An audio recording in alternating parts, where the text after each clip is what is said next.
In the aftermath of the meetings in Saudi Arabia between the United States and Ukraine, now then the harder work begins to trying to get an agreement between the United States and Moscow. That's going to be a lot of difficulty. It was a difficult path to get Ukraine to even agree to a ceasefire, because they had been trying to get an air and sea ceasefire only. They didn't want to stop fighting on the ground for various reasons that they wanted to. But then it looked like the Trump administration kind of put the screws on the negotiators in private, and then they came out agreeing to it. So that was hard, but the real one's going to be, can we get the Russians to agree to it as well? And to try and get to the bottom of a lot of this, we have Colonel Doug Macgregor back with us, highly decorated combat vet, CEO of Our Country, Our Choice. And Doug, just kind of what are your thoughts? And let me actually start with what you thought in terms of the Jeddah meetings themselves in Saudi Arabia between the United States and Ukraine. Well, I thought it was an odd place to meet with the Ukrainians, but at this point, whatever we can do, whatever we like. The difficulty is as follows: the Russians regard us as the ones who are in charge, and rightly so.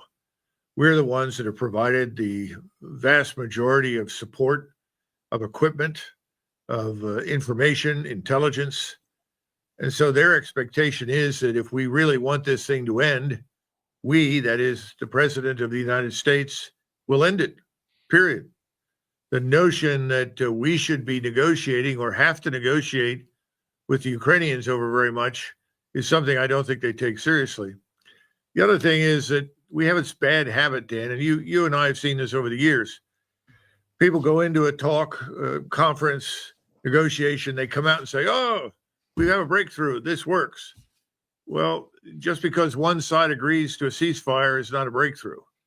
It would have been better had no one said anything, and then let Washington's delegation present the outcome to the Russians and find whether or not this is acceptable to them.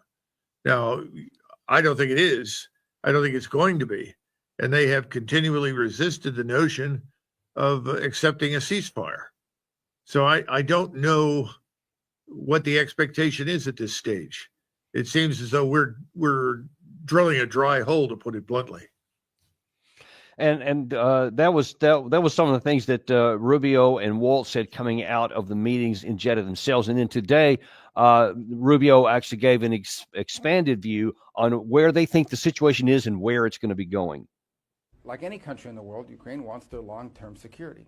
They want to make sure that this doesn't happen, and we all do. I mean, what is the point of spending all this time to get a ceasefire, hopefully, and then a negotiated end of the war, only to see it re-spark up again in about 6 years, 4 years, 3 years? We're not interested in that, and they certainly aren't either.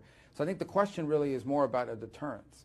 Can Ukraine create a sufficient deterrent against future aggression, against future attack, against future invasion? Now, that's going to be a big challenge here. I mean, first of all, agreeing to a ceasefire is one thing. That's 30 days long for the Ukraine side. But I think the real rub is going to come in not just whether Russia agrees to a ceasefire, but what kind of terms they want on an end of war negotiation. Because it's hard for me to imagine the Ukraine side coming out of this with the ability to be able to have a powerful deterrent to keep Russia from coming back in the future. How do you see that part? Well, I think the surest deterrent, if you want to call it that, is to sign on for, without question, neutrality for Ukraine. End of discussion. That whatever emerges on the map in the future that we call Ukraine will be neutral on the Austrian state treaty model. And there was no thought about deterring the Russians from invading Austria. Once that treaty was signed, the Soviets left. And they didn't come back, and they had no intention of ever returning. And by the way, they were only just over the border inside Hungary. So they could have easily come back at any point in time that they wanted to do so. I think we're missing that, the whole point of neutrality. And then secondly, what are we doing? We seem to be intent on sustaining this war. We are continuing military aid and assistance. Now we're going to provide sensitive intelligence. For what purpose? So that the Ukrainians can launch more long-range strike drones or missiles that will kill Russians inside Russia? Is that our goal? Because if that's the goal, that is not going to produce peace. It's not going to produce an agreement of any kind. We are the ones that are in control of Ukraine. We can step in, we can stop the Ukrainians in their tracks right now, ceasefire, back off, and put an end to the war. We're not doing that. We're actually making it easier for whatever is left over there, and there's not much, to continue the war. And more important, we're adding insult to injury. We're saying, well, you can't do anything on the battlefield, but you have these devices that allow you to fire hundreds of kilometers into Russia. Well, go ahead and do it. It doesn't make any sense, Dan. And really, the question is going to be, how is all of this going to contribute towards bringing it into the war? You've had President Trump has just been outspoken since 2023 and all the way through, and everything he said, even in as recently as yesterday, that's exactly what he wants to accomplish. And he's always focused on the right things, which is to prevent pointless deaths, both Russian and Ukrainian. He said he has been sharply focused on that. He is aggrieved by it, and I certainly applaud him for that. But then the question is going to be, will these policies actually get us there? Here's what he said yesterday in regard to where he wants to go with this. I think it's a big difference between the last visit you saw at the Oval Office and this. So that's a total ceasefire. Ukraine has agreed to it, and hopefully Russia will agree to it. We're going to meet with them later on today and tomorrow, and hopefully we'll be able to wipe out a deal. But I think the ceasefire is very important. If we can get Russia to do it, that'll be great. If we can't, we just keep going on, and people are going to get killed. Lots of people. Now, what do you make of that last statement there? Because he's talking about getting the ceasefire, getting an end of war negotiations, et cetera. But then he tags it out by saying, "But if we don't, then the fighting will just continue." Is that maybe an indication that he realizes that it's going to be hard to get something from the Russian side, or how do you interpret that? The Russians have said from the very beginning that they would not accept any ceasefire before negotiations. They're happy to sit down and negotiate, but there will be no ceasefire until the negotiations produce an agreement that everyone can live with. So the notion that the ceasefire is a precondition for an agreement is dead in the water. So all he said is, I guess we're dead in the water, which is a very, very unprofessional response at this stage. The Russians have laid out the conditions. They have been made very clear. Those conditions are easily picked up and read anywhere by us or anyone else. Zelensky is going to continue doing whatever he does with his band of thugs in Kiev to attack and murder Russians with whatever he's given. That's his goal. He's going to go down with a ship. We shouldn't be subsidizing that. The president is right. We don't want more Russians or Ukrainians to be killed. By the way, neither does President Putin. So the first step that we need to take is cut off all aid to Ukraine, period. We already know that most of it, if not at least half of it, has ended up in a black hole of corruption and criminality in Ukraine. Stop sending it. Then get all of us, I mean Americans, in and out of uniform, members of the intelligence organizations, the people serving over there, get them out. Everybody leaves.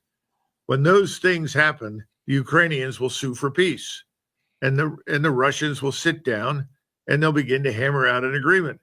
But again, there doesn't seem to be an appreciation for the fact that you keep talking about ceasefire, and for months and months and months, the Russians have said, no, thank you. There will be no ceasefire. We will negotiate, but we're going to fight while we negotiate. We're not going to accept anything until the fighting is over. And the ceasefire is not the first item on the agenda. That's the last item. So I don't know how you resolve it other than to say, well, then let's go back to the drawing board and look again at the conditions that Moscow outlined. I think that's what they should go back and do, Dan. Do you think that there's any possibility that, yes, Russia's been saying that, but maybe there's some option that the U.S. administration can offer them that would get them to change their mind? Because as you've said, this has been going on for a long time. And here's one of the more direct denunciations of it from Sergei Lavrov in December. What we need is not just a ceasefire. We need peace, a long-lasting peace. We cannot be satisfied with empty talk. So far, all we've heard is talk about the need to come up with some kind of truce. And it's not particularly hidden that this truce is needed in order to gain time to continue pumping weapons into Ukraine. A truce is a road to nowhere. So if from the Russian perspective, if it's a road to nowhere, can you conceive of any diplomatic offer that the U.S. Team could offer Russia that would get them to say, okay, well, I'll tell you what, we'll do a 30-day ceasefire and then talk something else? End all military aid to Ukraine immediately. The United States suspends it all, period. Not to be reconsidered, reevaluated later, period. It's over. We stop all aid to Ukraine, number one. Number two, we get all of our people out of Ukraine, all of our forces, whatever is in there that is American, leaves.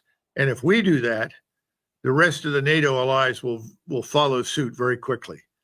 That's clear and unambiguous to the Russians that we're serious. At that point, I think the Russians would consider any number of things, but that's critical to meeting their conditions.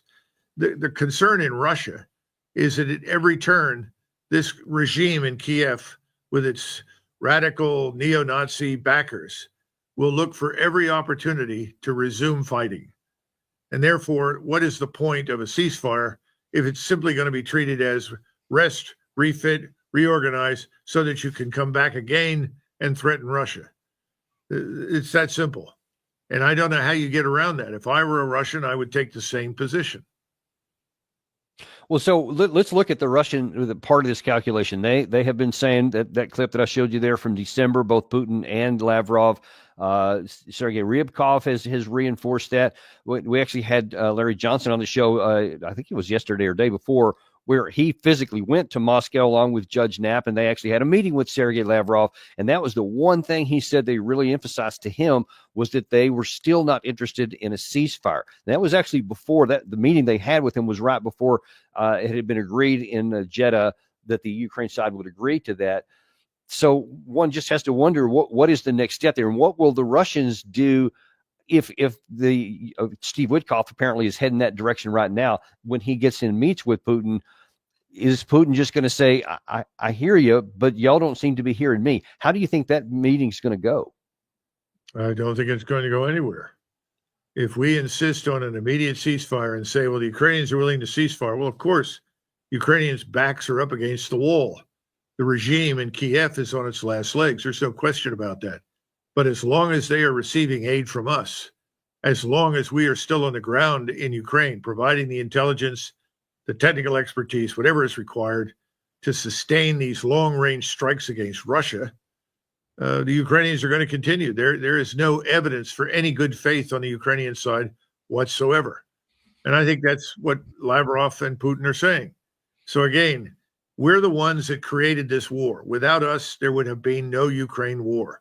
We are the ones that staged this coup and installed a government that otherwise would not have come to power.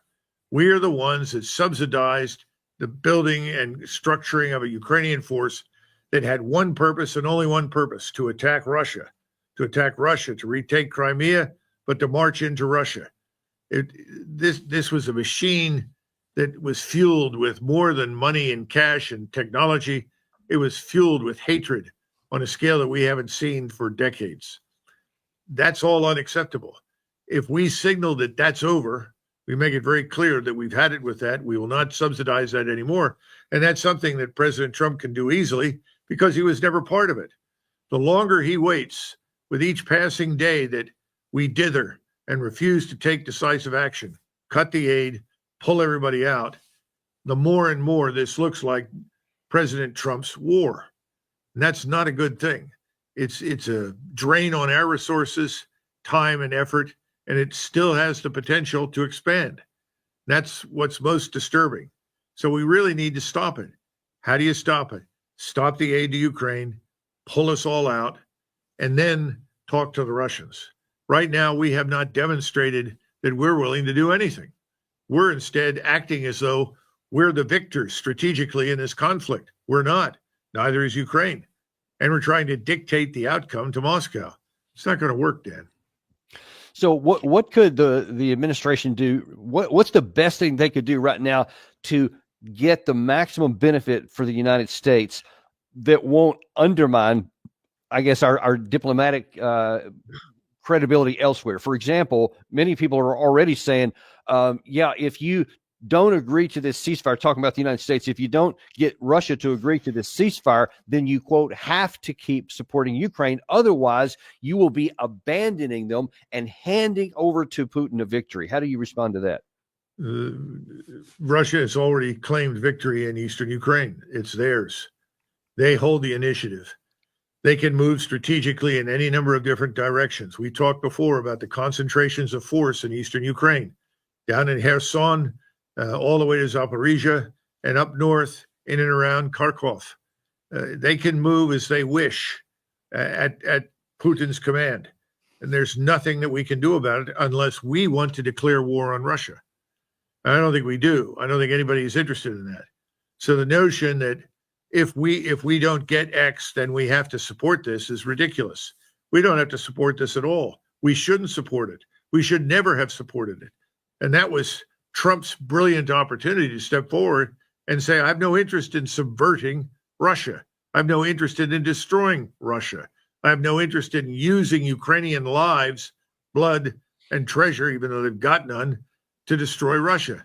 That's not my goal. My goal is peace. So the first step in that direction is cut the aid and pull us out. Get us out of there completely. And the other Europeans will then subsequently follow. That's tangible. That's real. You do that, and the Russians are going to say, well, I guess they're serious. They really want to stop this war.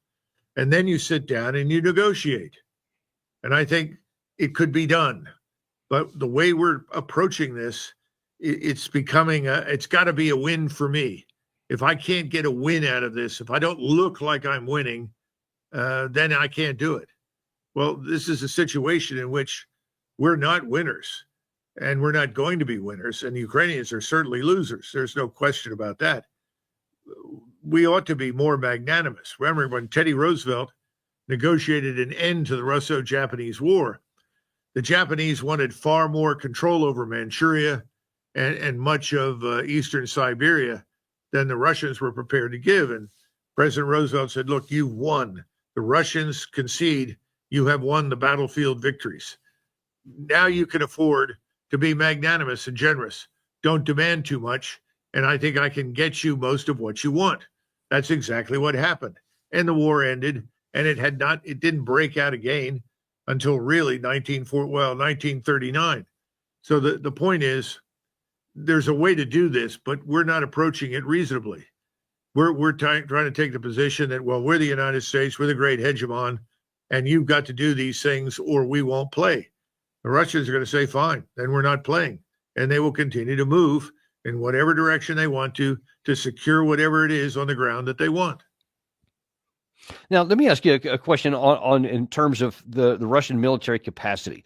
So there has been this view in the West for really all of the last full 12 months, more than that, probably 14 months, toward the end of 2023, that Russia, yes, they've been moving along to the West. They've been taking territory, but it's relatively short. It's relatively small because that's all they can do. That's the best that they can get done.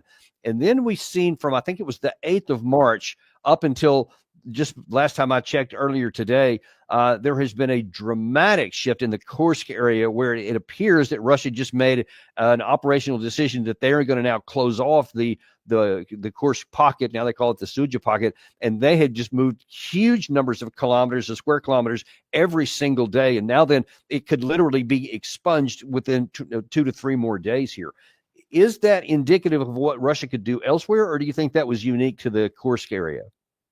Well, first, we need to admit that in this Kursk Oblast, there's almost nobody there. Very few people live there. You're talking about vast stretches, hundreds of square miles of forest, dense forest. There aren't very many improved roads. So the only people that were there that were fighting were obviously Ukrainian or mercenaries that were fighting for the Ukrainians. They've decided to put an end to it. I think that's the way it should be viewed. And I think as soon as they do it, they'll be ready to move on in new directions. I don't think we should apply that everywhere. What takes 1 or 2 days in Kursk might take a week elsewhere. It depends on the density of force and the nature of the terrain. That terrain was open and largely empty. That's not the case as you move west in Ukraine. I think the bottom line is the Russians can do pretty much what they want. Pretending that the Russians are somehow or another incapable doesn't do any good. I mean, we got to stop this nonsense of pretending that we are somehow or another innately superior to everybody else. That's ridiculous. You know, I don't think the U.S. forces right now could have gone 100 kilometers without falling all over themselves and sustaining themselves logistically. You know that from your own experience. We're not built to do it. We're not organized to do it. We were much better 30 years ago than we are now. And it really wasn't that good 30 years ago. We were just facing an enemy that didn't have the opportunity to launch deep strikes that could have had a profound impact on us.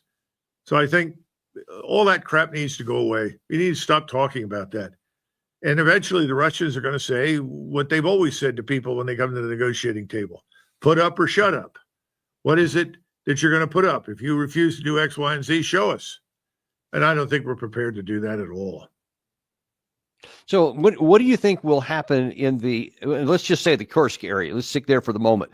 Do you expect that the Russian current offensive there, the Akhmet group, I believe it is, and several other units too, are going to move to reestablish the border and then stop there, or will they continue going into the Sumy Oblast?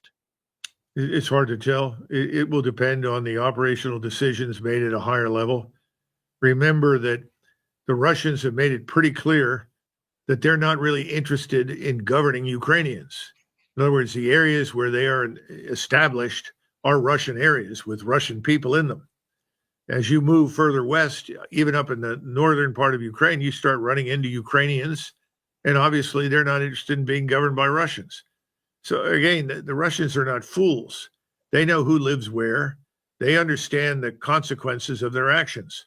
That's why the notion that somehow or another they must accept a ceasefire on our terms based upon what the Ukrainian opponent, which is essentially destroyed in most cases and can only launch long-range strikes as vengeance attacks, wants to do. Forget the Ukrainians right now. Let's look at where the Russians are, and let's say, okay, we understand your conditions. We are going to do the following: suspend all aid, pull all of our technical and intelligence and military advisors out of the country. We're getting out. We're going to do that. So now let's look at the remaining conditions. And I think you're going to get much further with the Russians. I want to take a look at what some of those conditions are. We mentioned several times the June 14 lines. That's from last summer when Putin made some declarations here. That has some big ramifications right now. So first of all, I want to show, in case anybody has missed it, here's what Putin actually said last June 14th. The essence of our proposal is not some kind of temporary truce or suspension of fire, as, for example, the West wants. This is not about freezing the conflict, but about its final completion. And I will say again, as soon as Kiev agrees to a similar course of events proposed today, agrees to the complete withdrawal of its troops from the DPR and LPR in the Zaporozhye and Kherson regions, and really begins this process, we are ready to begin negotiations without delaying them. I repeat, this is our principled position: neutral, non-aligned, nuclear-free status of Ukraine, its demilitarization and denazification. Now, I want to zero in on a couple of things he's talking about there. Let me show you the map first, because these areas here in the gray area, these are part of the Kherson, Zaporizhia, and the Luhansk area. Most of Donetsk is already in the Russian control, but there's large swaths that are still under Ukrainian control. Russia has said, and they repeated again just a month or two ago, that that's still the conditions, that the minimum conditions they'll have is that the Ukraine has to withdraw from all of these areas. Then it's also important what he said, Gary, if you can throw that up there, because he also said something about demilitarization. That kind of got passed over by a lot of people, but there was a Russian official in December, late December, that actually quantified what that was. Here's what he put up there. Gary, if you can put that in. This was published by the Institute for the Study of War, where they reported what he said. And the key part of that was, it says Russian Federation Council Speaker Valentina Matviyenko stated on December 24th that Russia is open to compromise and negotiations with Ukraine. That's good. But the Russians will strictly adhere to the conditions it laid out during the negotiations in Istanbul in March 2022, when the Russian troops were advancing on Kiev and throughout the eastern Ukraine. Moldova added that the Russia would not deviate from these conditions by one iota. One of the very specific things mentioned in there was that they would only allow a force of 85,000 Ukrainian troops to be a provincial border force, etc. Well, they're somewhere around 800,000 now. So for us to get the fighting stopped, for there to be negotiations, we would have to agree, and then Ukraine would have to agree, that they will reduce by 90% all of their troops. Do you see any chance that they would actually agree to that? Yes, I think so, but not Zelensky and his crew.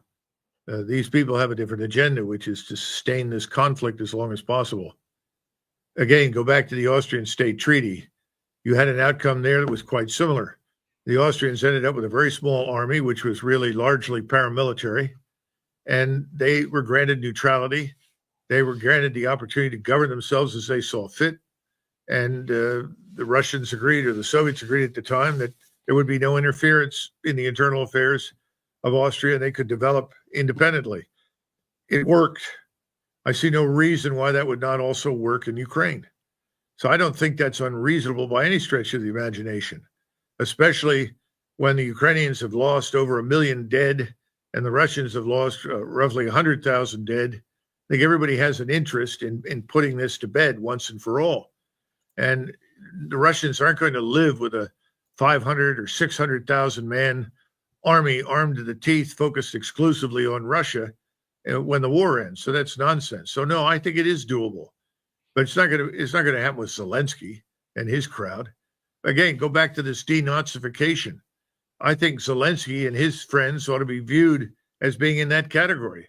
If you're going to denazify the place, you've got to get rid of them. We should be interested in getting rid of them too. Why do we want to sustain a state that has any connection, no matter how remote or modest, to the National Socialists who were there in 1943, 44, 45, 46, 47, 48? We don't want it. So we have no interest in that. So I don't have a problem with the conditions that the Russians have stipulated, and I'm quite confident that they'll abide by those. But again, you want an agreement that we can sign along with the people that border Ukraine. In other words, the Poles, the Slovaks, Moldova, Romania, Lithuania. They should all sit down, and we should. And by the way, the Germans, who have a long-term strategic interest in the region, they too should be co-signatories. And if they do that, and we do that, and the Russians do it, it'll work. I'm quite confident of it. The underlying argument against this is always the same fiction.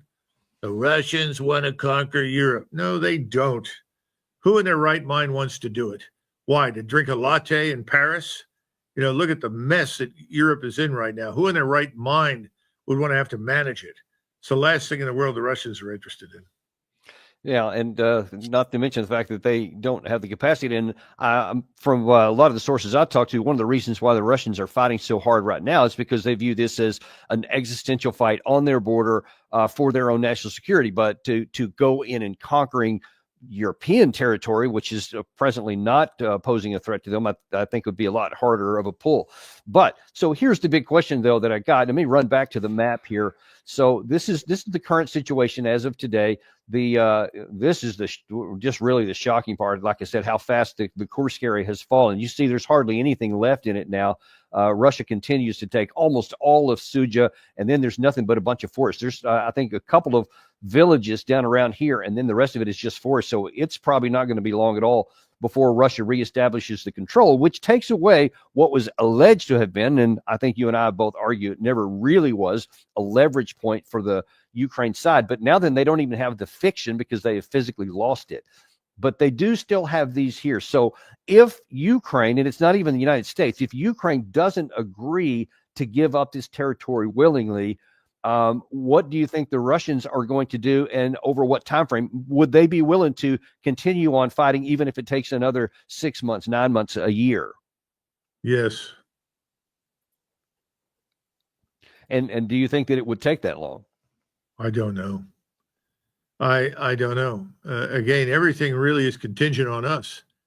As soon as you halt military aid and assistance to the Ukrainian state and you withdraw all of our advisors, military advisors, intelligence advisors, technicians, get them all out, I think the entire Ukrainian house of cards will collapse. There's nothing left. So I think that's the key to ending the war. And I don't understand why we won't do that. Because this argument that there's something legitimate about Zelensky and his regime is fundamentally false. His regime is more oppressive and more objectionable and obnoxious morally than I think almost any other that I've seen in many, many decades. We shouldn't be supporting it under any circumstances. So I think we need to send that signal back to Moscow. And remember something else, and this never seems to come up for discussion, which is so depressing. Russia is a Pacific power. Russia is a Central Asian power. Russia, for all intents and purposes, because of its reach into the Caucasus, is practically a Middle Eastern power.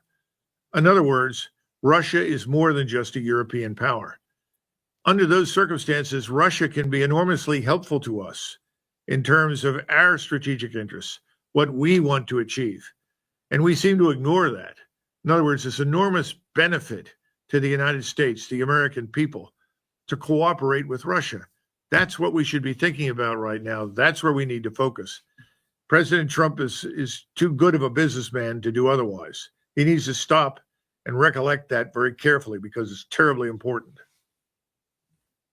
So now then the question is, what do you think is going to happen in the near term? So we know that Steve Witkoff is heading to Moscow right now. We saw what the Secretary of State Rubio apparently wants to categorically view. We've had the Russians that said, yeah, sure, come on up. We're willing to have a negotiation and talk.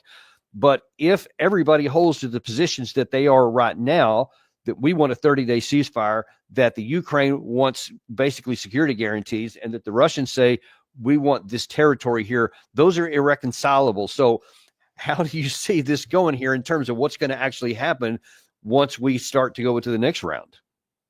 The good news is that President Putin and his government want to talk to us.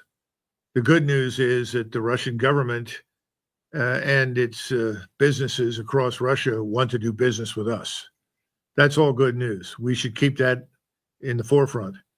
The bad news is the ceasefire insistence is dead. Forget it. There will be no ceasefire. Look at the conditions. How do we meet these conditions? And the key to meeting those conditions is what I've said before: end the aid and withdraw people. If that doesn't happen, I don't think much will change, except that the map, the map will probably be altered, and the borders will be further advanced to the west. Well, that's a pretty dire situation if you're fighting in a Ukrainian uniform right now, because this doesn't seem to be going in a direction that would seem to be successful to get this war over with soon. My only hope is that President Trump remains firm in his convictions that he wants the war to come to an end.